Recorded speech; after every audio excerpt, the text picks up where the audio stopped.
এইবার কিছু একটা কাজের সন্ধান কর বাবা, আমারও তো বয়স হচ্ছে, বুদ্ধি তো ঘটে যথেষ্ট। গায়ের সব লোকে তো বলে, কেলোর মা তোমার ছেলের বুদ্ধি বলি হারি। আমি বলি কি, নগরে গিয়ে কোনো একটা কাজের সন্ধান করলে হয় না? বলছো? মন্দ বলনি কিন্তু। সেই ভালো বাবা, দেরি করে কাজ নেই, তুই বরং কালই রওনা হয়ে যা। ওহ মা, তোমার সব কিছুতেই ধরতকতা মার পেরেক। আরে বাবা, পেরেকটা কোথায় কিভাবে মারছি সেটা দেখতে হবে না? বুঝলুম। কি বুঝলে শুনি? বুঝলুম যে এবারে কোথায় পেরেক মারবি সেই হিসেব করতে করতে বছর পুড়িয়ে যাবে। মা, এই তুমি তোমার ছেলেকে চিনেছো? এই দেরিটা লেজ নাড়ানো আলসে মানুষের দেরি নয়, এ হলো বুদ্ধিমানের অঙ্ক কষে হিসেব করার দেরি। ভেবো না মা, এই কেলোর কীর্তিতে একদিন তুমি বুক বাজিয়ে গর্ব করবে।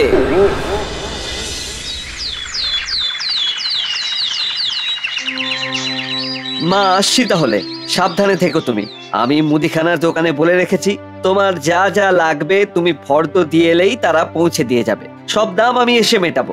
ভারী কাজ তুমি কিচ্ছুটি করবে না। আমি কানাইকে বলে রেখেছি, ও এসে ঘর পরিষ্কার করা, জল তোলা, কাপড় কাচা সব করে দেবে। রাত্রে বৈঠকখানায় ঘুমাবে। বদ্যি খুঁড়োকেও বলে দিয়েছি, সপ্তাহে একবার করে তোমাকে দেখে যাবে। ঠিক আছে? ঠিক আছে রে বাবা, ঠিক আছে। আগে কোনোদিনও বুঝতে পারিনি যে তুই আমার জন্য এত ভাবিস। ওহ মা, যাওয়ার রাস্তাটা চোখের জলে পেছল করে দিও না। নাও, ঝপাং করে আশীর্বাদটা করে দাও, আমি বেরিয়ে পড়ি। সব কাজে সফল হও। আয় বাবা আয়, দুগ্গা দুগ্গা।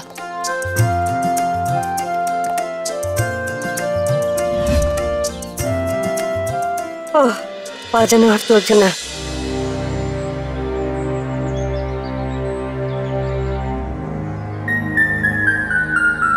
একটু বিশ্রাম নিলে বেশ হতো। ওই তো একটা কুঁড়ে ঘর, তাই তো দেখি গিয়ে। কে আছো? দরজা খোলো। আমি অতিথি বুড়িমা, অতিথি। বহু দূর থেকে আসছি, শরীর আর চলছে না গো।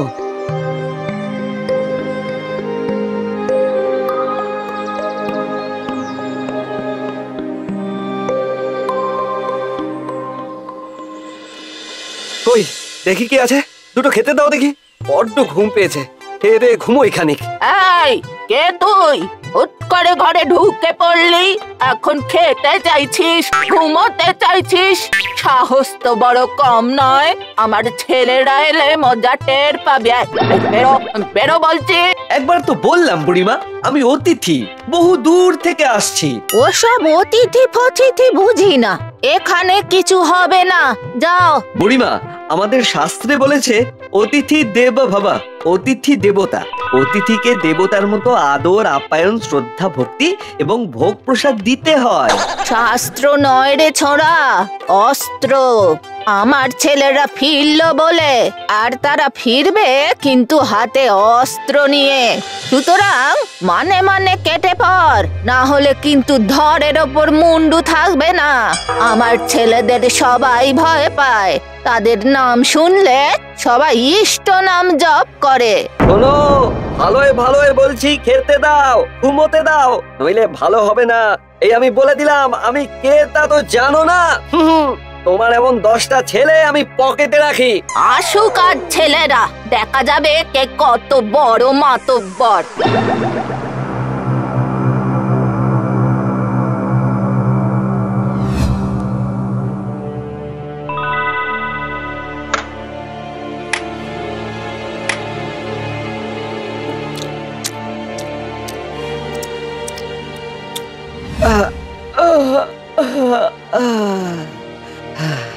এই আমি ঘুমোলাম, কেউ যেন না ডাকে। ঘুমের ব্যাঘাত আবার আমি সহ্য করতে পারি না। কারো যদি কিছু বলার থাকে তাহলে যেন আমি ঘুম থেকে উঠলে তারপর বলে, না হলে। কি না হলে? কি করবি শুনি? কি করব শুনবে? না, বলবো না, বললে ভয় পেয়ে যাবে। একেবারে দেখে নিও কি করি। আমি এখন ঘুমোলাম।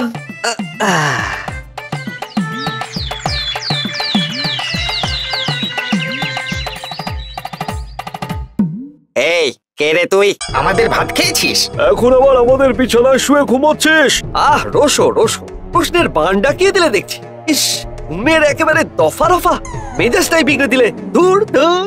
আর সুখনিদ্রা দিতে হবে না, মানে কেটে পড় বলছে, নইলে এক্ষুনি তোর মুন্ডু নিয়ে কেন্ডুয়া ঠেলবো। তা এ বিদ্যা জানা আছে বুঝি? তা বেশ বেশ, এটা তো ভূতেরা করে থাকে, ওই মুন্ডু নিয়ে গেন্ডুয়া। তা ভূতেদের সঙ্গে যোগাযোগ আছে নাকি?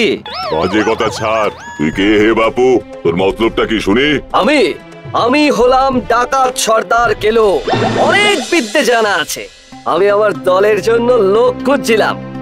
তোমরা তেমন চালাক চতুর হলে তোমাদের শিখিয়ে পড়িয়ে আমার দলে নিয়ে নিতাম। আহা, কোন এক মাতব্বর এলেন রে।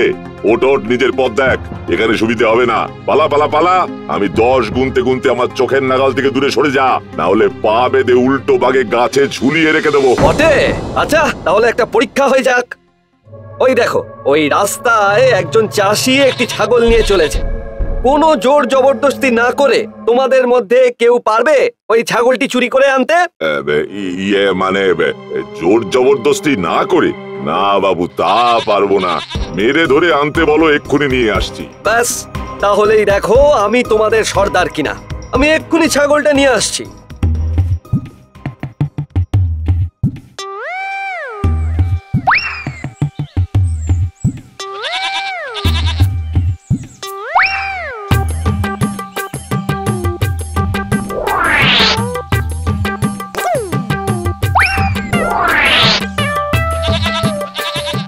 বাহ, খাসা জুতোখানা পরে রয়েছে তো, কিন্তু এ তো মাত্র এক পাটি দিয়ে কি হবে? ইস, আরেক পাটি থাকলে কি ভালো হতো।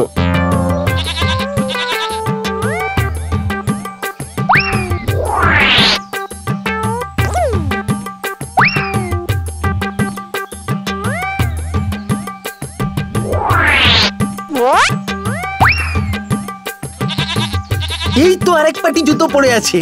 ইস, আমি কি বোকা! ওই পাটিটা যদি সঙ্গে আনতাম। যাই, চট করে নিয়ে আসি গে।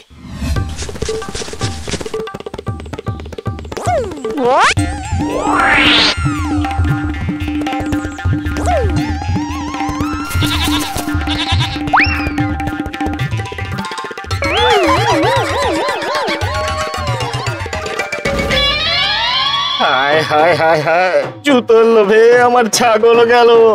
এখন কি করি? গিন্নিকে যে বলে এসেছি হাট থেকে চাদর কিনে নিয়ে যাব। যাই, গিন্নি কিছু বোঝার আগে বাড়ি থেকে ষাঁড়টা নিয়ে আসি বরং। ষাঁড় বেচে গিন্নির জন্য চাদর কিনে নিয়ে যাব। কেমন বুঝলে? আরে এ আর এমন কি, এ আমিও পারি। তাই নাকি? তা ওই দেখো, ওই কৃষক আবার ষাঁড় নিয়ে চলেছে। যাও দেখি, জবরদস্তি না করে কেবল বুদ্ধি খাটিয়ে ওই ষাঁড়টা নিয়ে এসো দেখি। এই আমি এক্ষুনি গেলাম আর এলাম।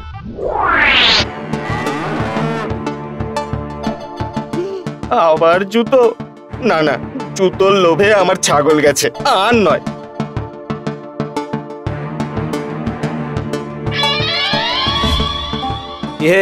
পারলে না তো? এবার আমার বুদ্ধির জোরটা দেখো।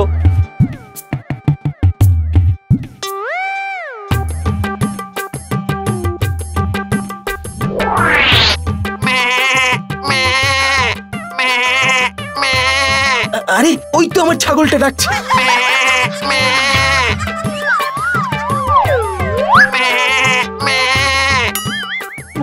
আশেপাশেই তো মনে হচ্ছে।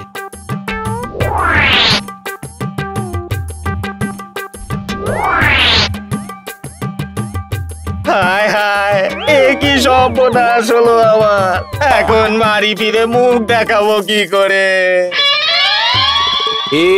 কেমন? তোমার গুরু এলেম আছে, তোমায় সর্দার বলে মানতেই হচ্ছে। আজ থেকে তুমি আমাদের সর্দার হলে। তুমি এখানেই থাকো, খাও দাও, আরাম করো। আমরা তোমার কথা মতো চলবো। শোন, আজ আমায় একটু বেরোতে হবে। এরপর কোথায় কখন ডাকাতি করতে যাব সেসব দেখে আসি গিয়ে। ওই ছাগল আর ষাঁড়টা আমার কাজে লাগবে। আমি ওদেরকে সঙ্গে নিয়ে যাব। আমি ফিরে না আসা পর্যন্ত তোরা বাড়িতেই থাক।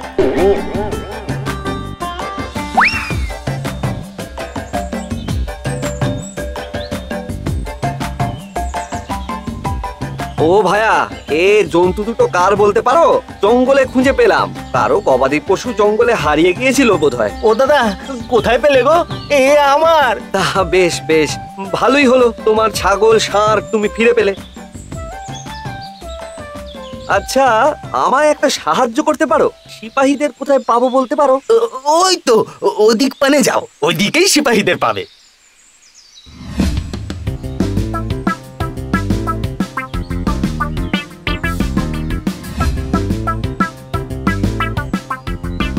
দরজা খোলো, আমি কেলো সর্দার। এই বেটাদের অনেক দিন ধরে খুঁজছিলাম। ধর, সব কটাকে ধর।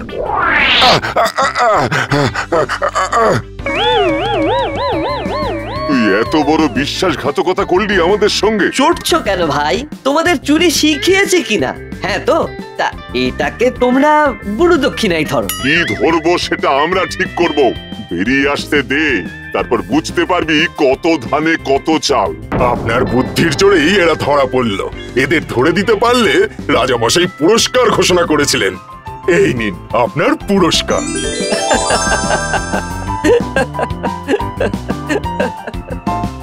6, 7, 8, 9, 10